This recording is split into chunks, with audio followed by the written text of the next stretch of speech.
안녕하세요, 무지개입니다. 다른 게 아니라 오늘은 도도에 대해서 이야기를 하려고 영상을 찍게 됐는데요. 다른 게 아니라 사흘 전에 이제 저희가 외출을 하면서 도도 캔넬 안에다가 사료랑 물을 듬뿍 넣고 왔어요. 왜냐면 이제 날도 덥고 그래서 중간에 외출을 하면 사료를 줄 사람도 없고 그래서 주웠는데, 외출을 하고 오니까 사료랑 물그릇은 엎어져 있고 막 대소변이랑 엉망진창이 돼 있더라고요. 근데 그날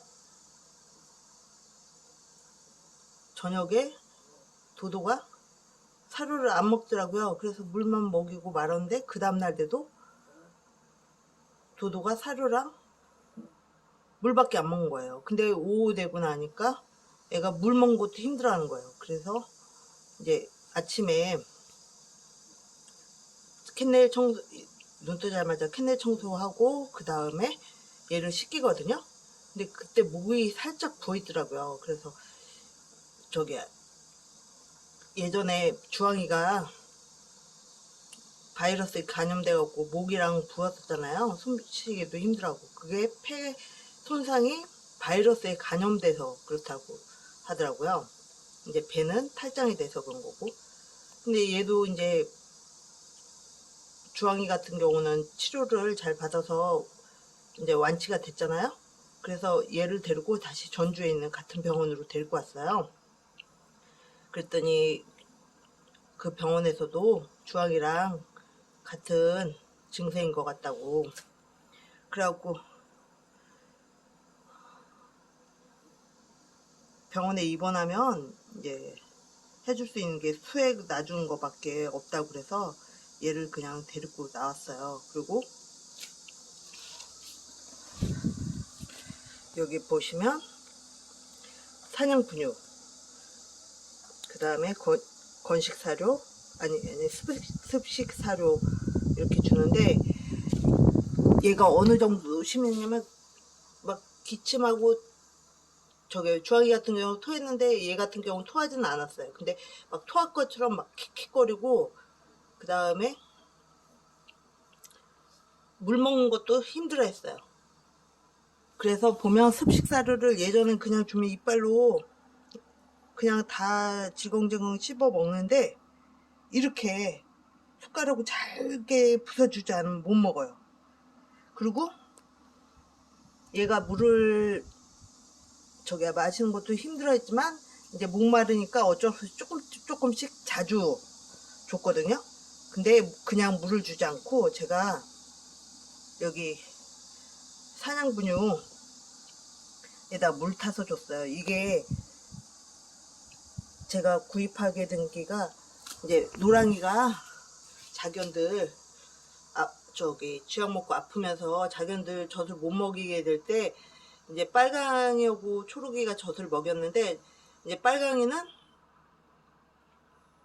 그 당시 젖이 잘 나왔고 젖이 잘 나왔지만 애들이 커갖고 노랑이 자견들을 너무 물어뜯고 못 살게 굴어갖고 저기 초록이 자견들 옆에다 놨는데, 초록이 그때 새끼들이 눈 뜨기 전이라 젖이 별로 잘 안 나올 때였어요. 그래갖고 이제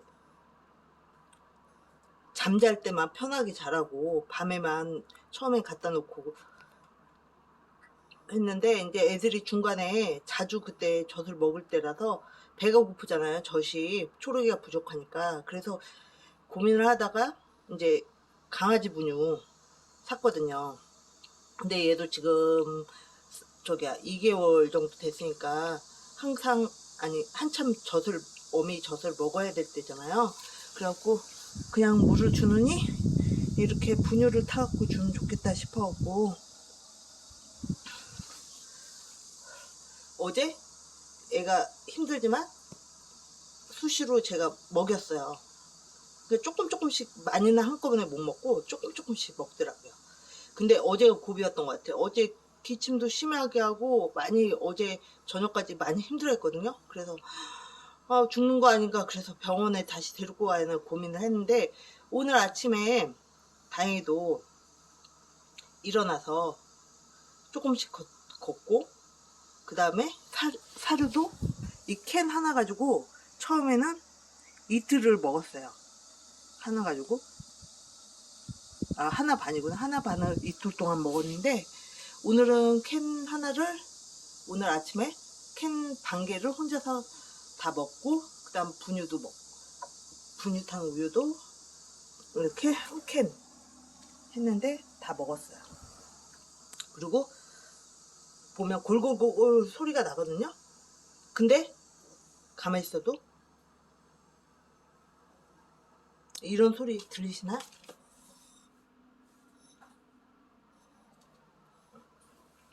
이런 소리가 났는데 얘가 먹지를 못하니까 얘가 어제 저녁까지는 거의 걷지를 못했어요. 조금 걷다가 다리 힘이 없어서 주저앉고 일어났다가 제대로 서 있지도 못했거든요. 근데 오늘은 서서 조금씩 움직이더라고요. 그리고 디스크에 대한 건데 제가 목포에 있는 병원 갔을 때 붕대 감아준 거 그래갖고 전주 가서 다시 검사를 받았는데 허리에 그게 뭐지? 제대로 이렇게 허리가 정상적으로 붙은 게 아니라고 그러더라고요. 그래서 얘가 만약에 처음 다쳤을 때 응급수술로 바로 했으면 정상적으로 걸을 수도 있었는데 지금 그 부분이 잘못 붙었대요. 그래갖고 얘가 이렇게 비정상적으로 제대로 평생 동안 이대로 쭉 갈 것 같다고, 치료할 방법이 전주에서는 없다고 그러더라고요. 그래서 지금 고민인데 지금 제일 고민은 염증이죠. 염증이 다른 데로 번질까봐 많이 고민했는데 이제 다른 데는 아직까지 이상이 없는 것 같아요. 그리고 목 염증도 다행히 좀 가라앉았어요. 그리고 애가 그러니까 이렇게 잘게 쪼개주지 않고 덩어리를 이렇게 조금 줘봤어요. 근데 덩어리는 못 먹더라고요. 습식사료도. 근데 이렇게 잘게 쪼개주면 어제보다 좀 많이 먹더라고요. 그래서 제가 생각한 건데 예방접종. 저희는 예방접종이란 거를 모르고 살았거든요. 왜냐면 예방접종을 안 했어도 애들이 아무런 문제 없이 잘 컸기 때문에 굳이 예방접종을 해야 된다는 필요성을 못 느꼈는데 이번에 주황이하고 도도 아프면서 그렇게 느꼈어요. 얘네가 예방접종을 전부 다 안 했어요. 저희가 또 애들이 전부 새끼를 다 낳았기 때문에 그 많은 애들을 예방접종 한데 주황이랑 얘 도도 병원비로 너무 많이 들어가서 예방접종까지 못했거든요. 근데 그게 후회스러운 게 뭐냐면 차라리 간식, 애들 같은 경우는 저희가 다견이잖아요. 개가 엄청 많잖아요. 간식비만 해도 한 달에 50만원 넘게 들어가요. 근데 그 간식비를 차라리 줄이고 성견들을 간식 굳이 안 줘도 되거든요. 간식비를 줄이고 차라리 애들을 예방접종 시킬걸. 괜히 예방접종을 안 해서 지금 바이러스에 감염된 거거든요. 주아기 같은 경우 사고 나서 며칠 동안 부모 어미견으로 격리를 시켰어요. 애들 이제 아픈 다리 막 건들고 그러니까. 근데 그 사이에 바이러스에 감염된 거예요. 모유 못 먹는 동안. 근데 제가 격리시키고 이거 사냥 분유 타갖고 습식사료랑 주황이한테 먹였거든요. 근데 바이러스에 감염된 거예요. 그러니까 그동안 애들이 아무 탈 없이 건강하게 잘 자란 이유는 부모 모견으로부터 젖을 제대로 먹었을 때, 그때는 아무런 탈이 없이 잘 자랐는데 주아기 같은 경우 사고 나서 며칠 격리하는 동안 바이러스에 감염됐고, 그 다음에 얘도 지금 캔넬에 맨날 갇혀 살잖아요.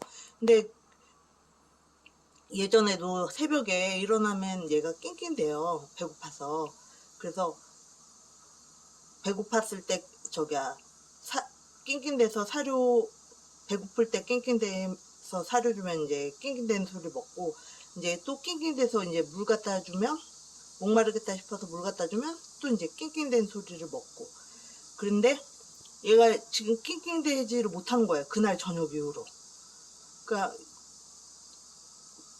캔넬에 여태 갇혀 지내갖고 모유를 못 먹었거든요. 병원에서 이제 다른 애들이랑 같이 있으면 이거 허리 잘못하면서 건드리면 평생 불구가 되니까 이제 목포 동물병원에서 격리를 시키라고 했는데, 격리를 시키고 이제 제가 하루 종일 집에 있어서 좀 위생적으로 했다 그러면 이렇게 염증이 안 생겼을 텐데, 그때 이후로 저기 외출하면서 같이 사료랑 물이랑 넣어줬는데 그거 대소변 묻은 사료를 먹고 애가 이렇게 아프기 시작한 것 같아요.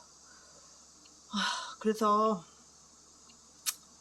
지금 이런 일이 제가 처음 겪는 일이거든요. 이제 이렇게 애가 다쳐갖고 디스크 걸려서 병원에 이제 치료받은 것도 처음이고, 이렇게 염증 생긴 거는 두 번째고, 주황에 의해서. 그래서 이제 다른 개를 키우시는 분들, 처음 키우시는 분들 참고하시라고 이렇게 영상 찍어 올립니다.